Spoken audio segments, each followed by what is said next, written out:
Welcome to Chillin' 101. We hope this video helps. You start by launching Jupyter from your terminal so you can work interactively. Open a browser tab when the dashboard appears.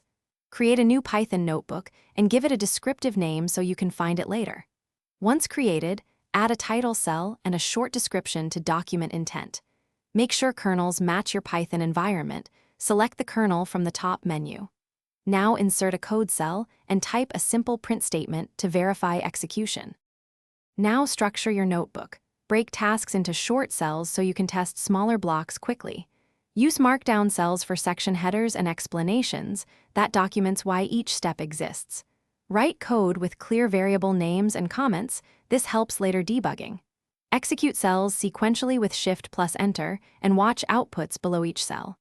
If state gets messy, restart the kernel and rerun critical cells to ensure reproducible results before moving on. To finish, run all cells top to bottom to confirm reproducibility, then save your notebook and export a shareable format like HTML. Include a final markdown summary and list dependencies in a cell or requirements file. If packages are missing, install them using a bang command inside a cell, then restart the kernel and rerun. If something breaks, clear outputs, restart the kernel and rerun sequentially. If errors persist, check file system path. Thanks for watching. Consider subscribing if we helped you.